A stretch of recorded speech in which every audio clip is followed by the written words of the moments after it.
Jackson Arnold is the man. But what does Hugh Freeze do if he's not?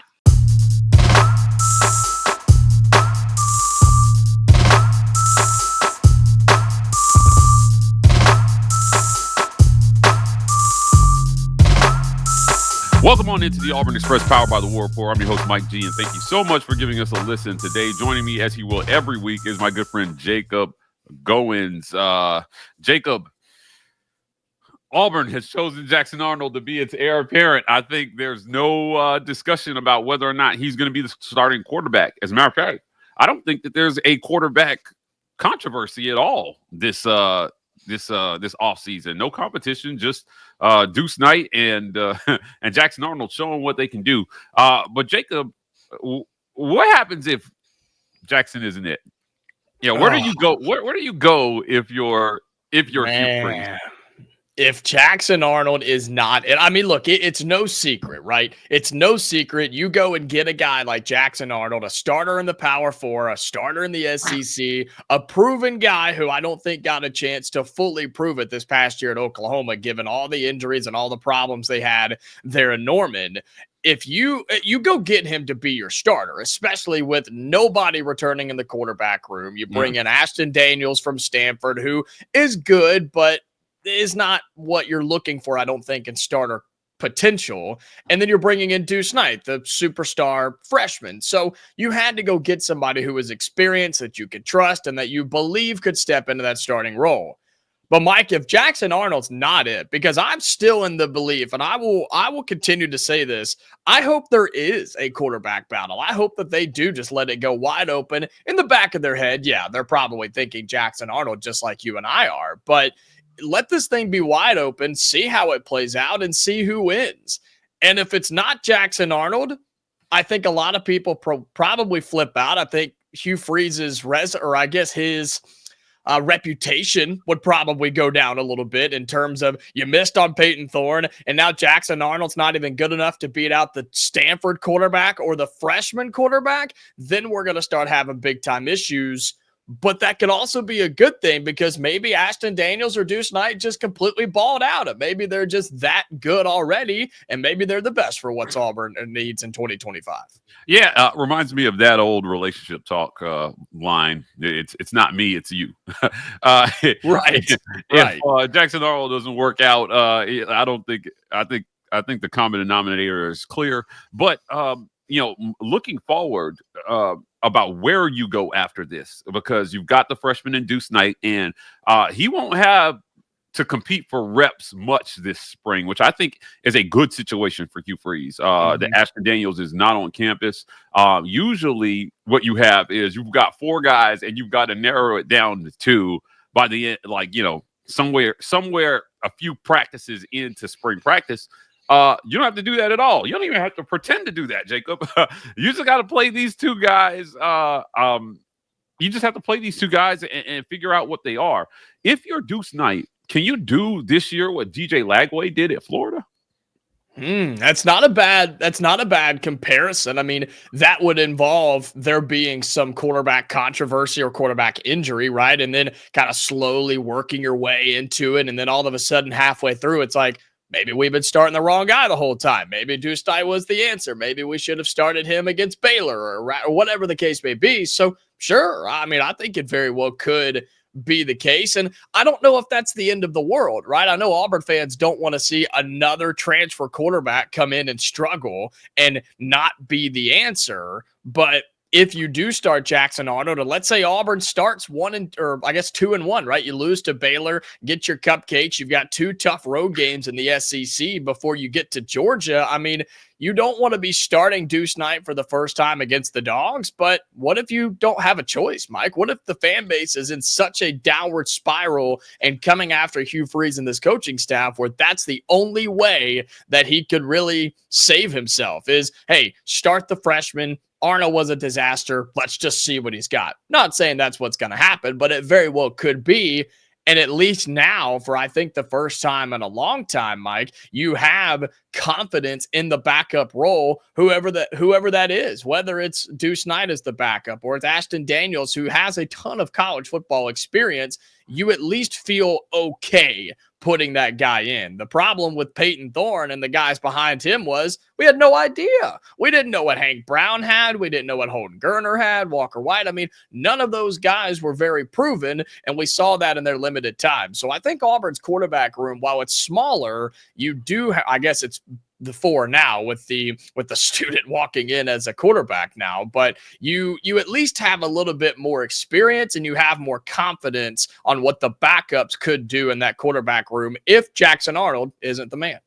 Yeah, I think I want to be clear. I think that Peyton Thorne is a better quarterback than Ashton Daniels. By the numbers, last year, when you look at his year last year, 1,700 yards, 10 touchdowns, 12 interceptions. And so, yes, he provides you experience, Jacob. And, that's always a good thing if you're Auburn, right?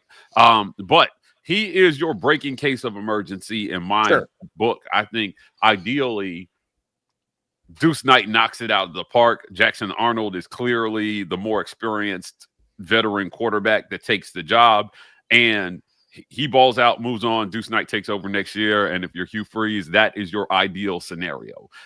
In this case where Jackson doesn't work out, you're betting on Deuce to develop really quickly this spring, and I think that Auburn should put all their energy into making sure that Deuce Knight is ready to take the job as soon as possible. I don't see. I think to do anything else would be a dereliction of duty.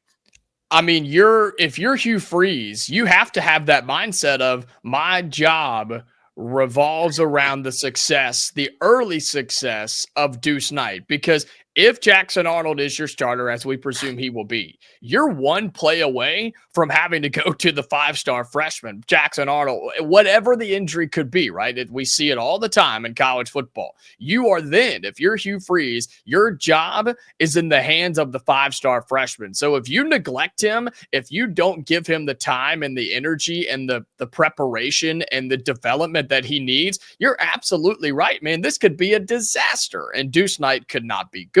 He could not be prepared. Heck, he could leave if Hugh Freeze and the staff don't survive after year 3. I mean, you're talking about potential disaster on the Plains if you don't give Deuce Knight the energy and the focus that he needs to be successful. And you mentioned DJ Lagway, and that situation at Florida very well could be. I don't think you wouldn't bring the freshman in if Jackson Arnold's playing well, but if there is a bad game against Georgia or on the road in College Station or whatever that case may be, and you feel confident that Deuce Knight, he's basically peeking around the corner for the first mistake on Jackson Arnold, and boom, there he is, you bring him in, then yeah, that's fine. And I think that actually just makes Jackson Arnold or the starter better overall, right? You're playing to keep your job.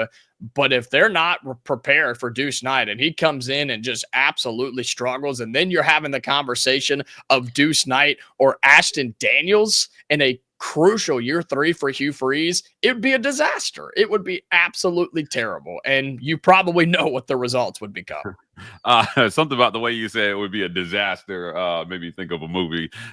Look, at the end of the day, they've got to get this right. And, in the comparisons that we're making here with DJ Lagway down in Florida, you're talking about a coach in Billy Napier who was on the hot seat.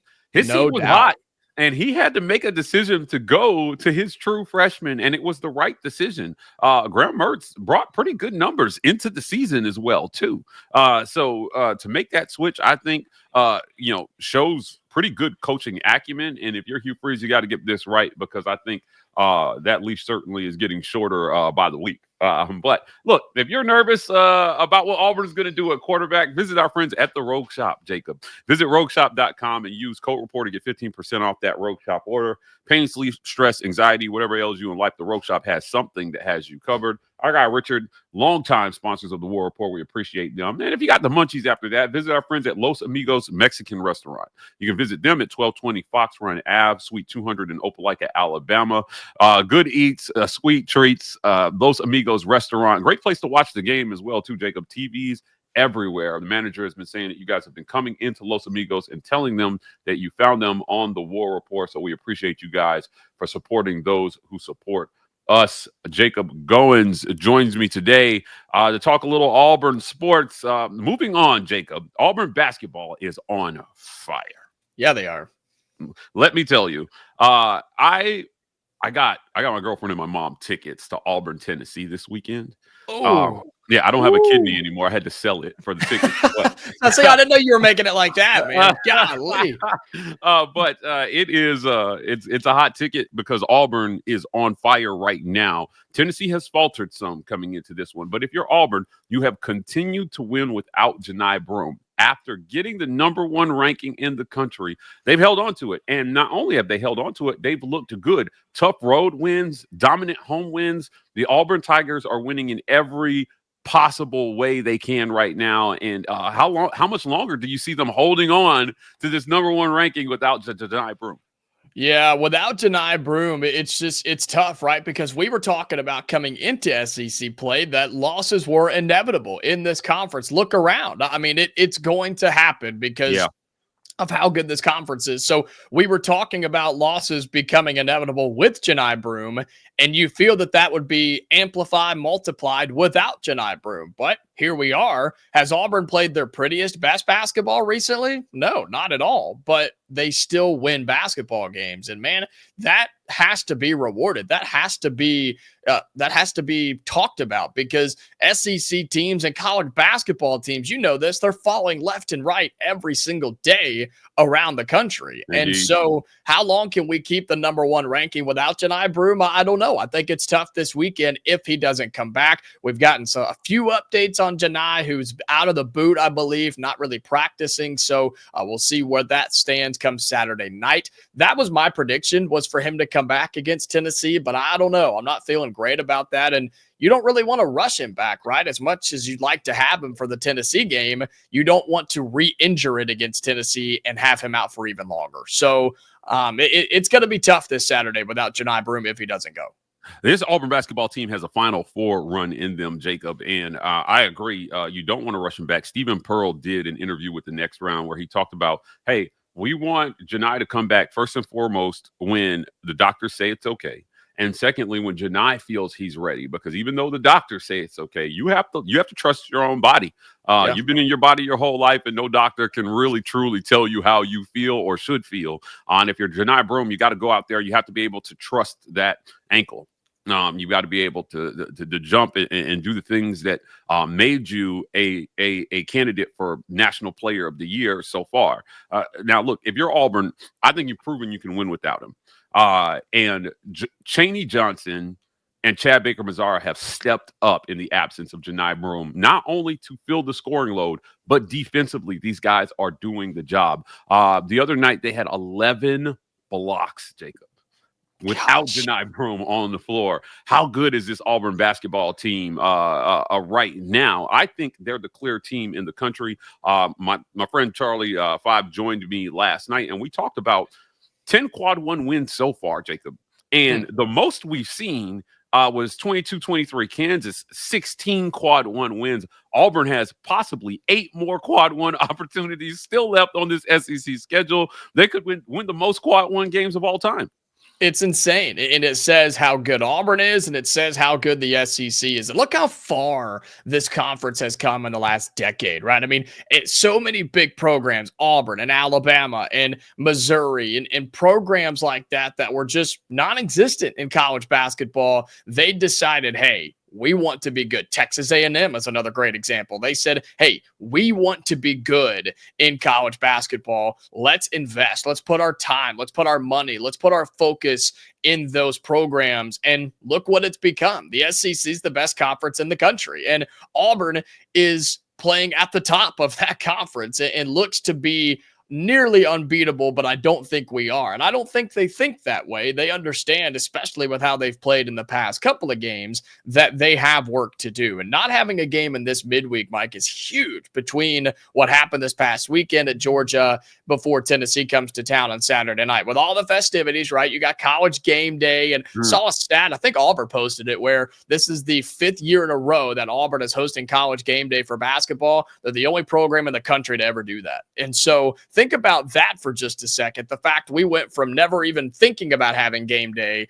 to now breaking records hosting College Game Day at Auburn. And so not having a midweek game this week, preparing for Tennessee, whether you have Janai Broom or not, you still have to play a really tough Tennessee team. I think top probably 4 in the conference right now, with Kentucky and Alabama mixed in there as well. Of course, Auburn at the top. You've got to guard Sakai Ziegler. Denver Jones is going to have a really difficult assignment there. You've still got to work on Chaney Johnson, who had just 2 points against Georgia last Saturday. Yeah. So got to get him more involved offensively, stay out of foul trouble, and feed off the crowd. It sounds dumb, but feed off your home energy, man. Auburn doesn't lose very often inside of Neville Arena. The atmosphere should be incredible on Saturday. You do those things, and I think you got a great chance to win with or without Janai Broom on Saturday.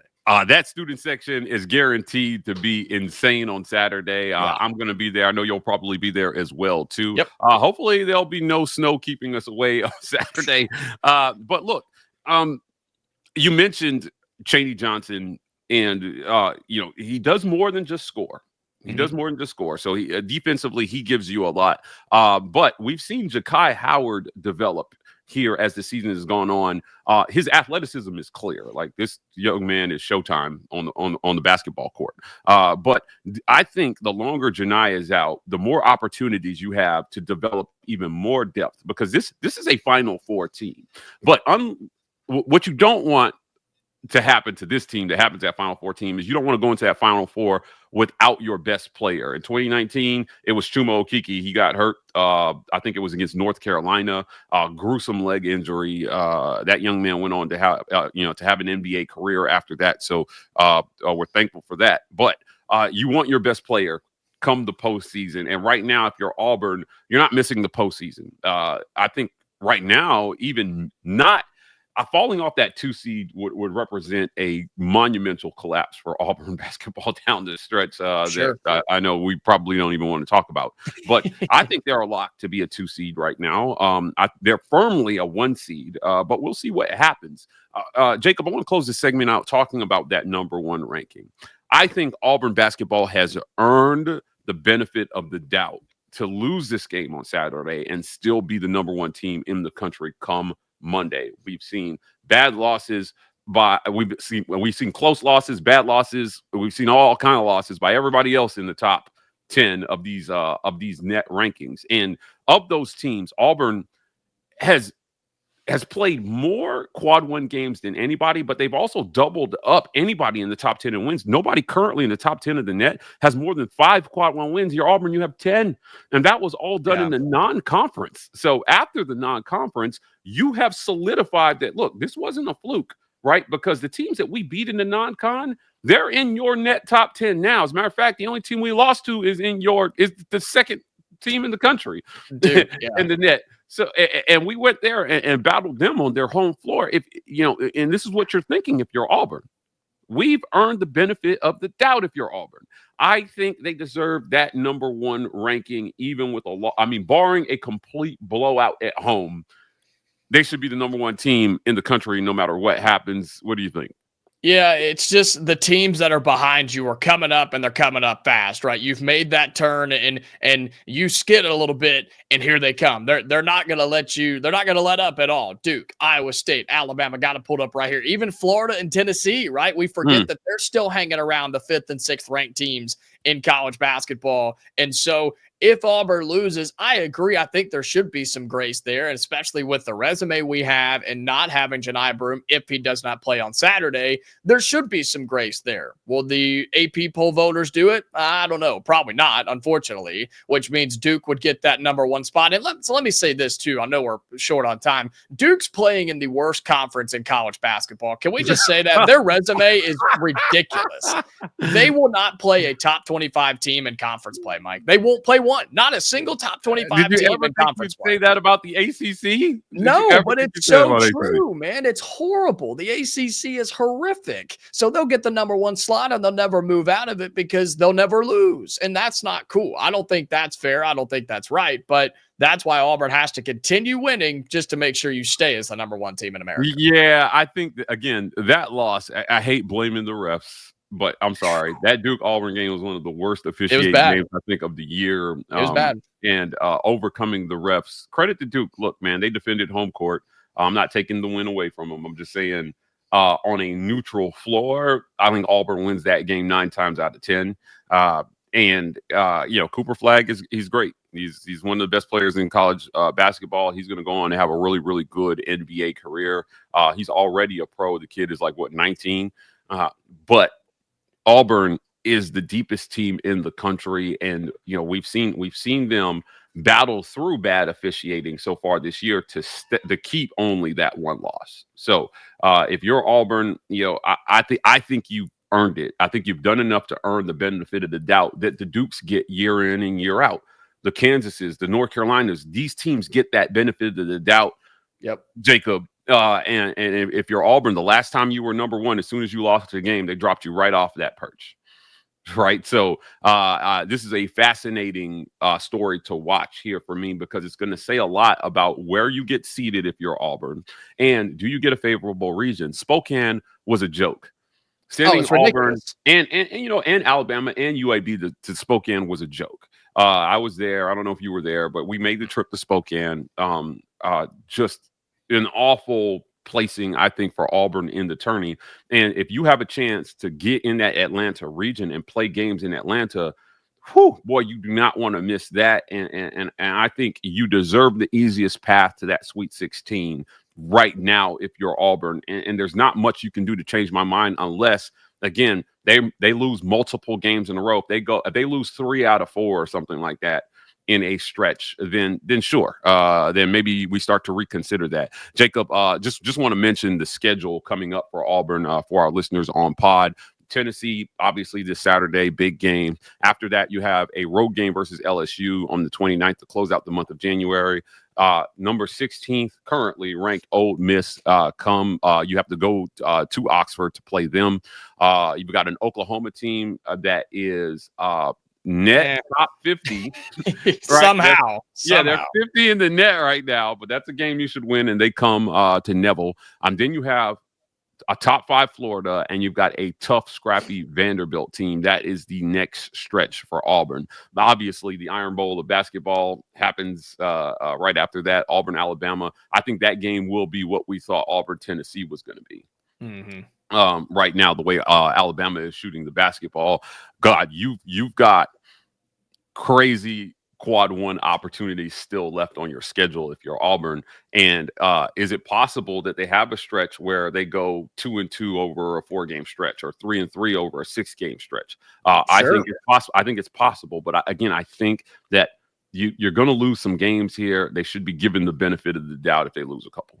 And that's the thing, is if you do lose 1, 2, heck, even 3, the good thing is you have chances to make up for that. You have chances to bounce back, and you don't have to lose to Tennessee and then beat Vanderbilt, and that's an uneven balance, right? No. You can lose to Tennessee, and you mentioned it. You have top 5 Florida. You have top 5 Alabama. You still have those. I mean, you have Kentucky still on the schedule, who's a top 10 team in college basketball. You still have Texas A&M. Like, you have all these opportunities against top 25 AP poll teams and top 30, 40 net teams. Everything's going to be just fine. And I think even if the AP poll doesn't reflect it, the NCAA tournament seedings will reflect it for Auburn and for a lot of SEC teams. See how many teams get in and how high they're seeded. I think the SEC is going to get a lot of respect come Selection Sunday, and that's really all that matters. Yeah, fascinating conversation. We're talking about SEC, the king of college basketball, the ACC, not so much anymore. Wild. Jacob, I want to thank you for joining me today. Before we get out of here, tell people where they can find you. Yeah, thanks so much. Always enjoy our conversations, man. Look forward to this every single week. You can listen to my sports talk show On the Line on ESPN 106.7. That's in Auburn and Opelika. Or you can tune in on ESPNAU.com 2 to 4 each and every weekday, squeezed in with 7 straight hours of local sports talk radio in the area. So be sure you check it out. Guys, that's it for another great edition of the Auburn Express, powered by War Report. Thank you so much for making us one of your sports listens of the day. If you want more content like this, please hit like and subscribe. We are the War Report on every social media platform. TW Report on TikTok. We're signing off, and as always, War Eagle.